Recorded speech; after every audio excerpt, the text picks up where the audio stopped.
Hi, this is Ron Kaufman. I'm in Singapore, standing in front of the Singapore Flyer and the Helix Bridge. And I've chosen this location because these two designs both illustrate a key point.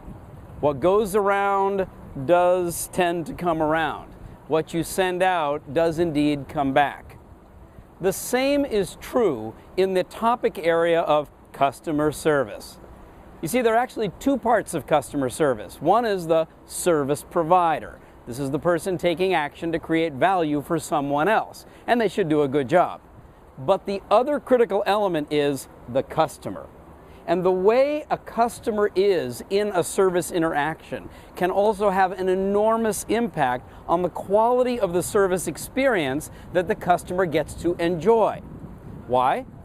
Because when a customer is a better customer, naturally that goes around and it's easier for the service provider to bring good service around.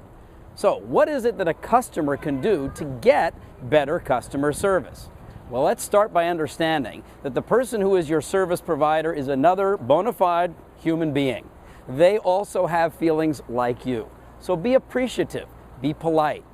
Find out the other person's name, your service provider, and use the name. Say, "Thank you for serving me today," with their name. Let them know your name so that you can create a personal connection.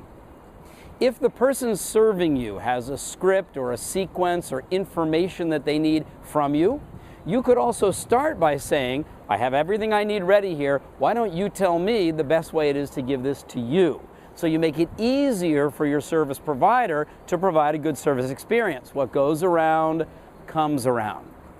Now let's face it, everybody has a bad day once in a while, and there will be times when you encounter a service provider who's just not in a good mood. What do you do then?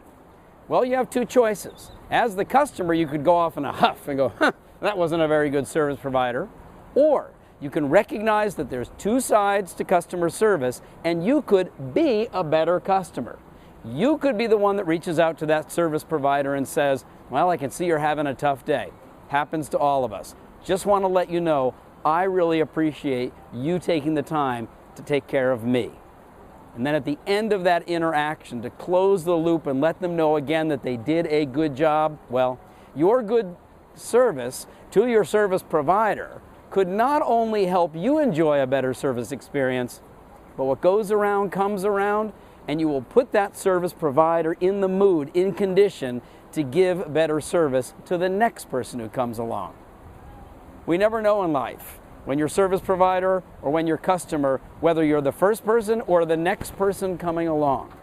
So to improve the quality of customer service in this world, let's be better service providers and better customers.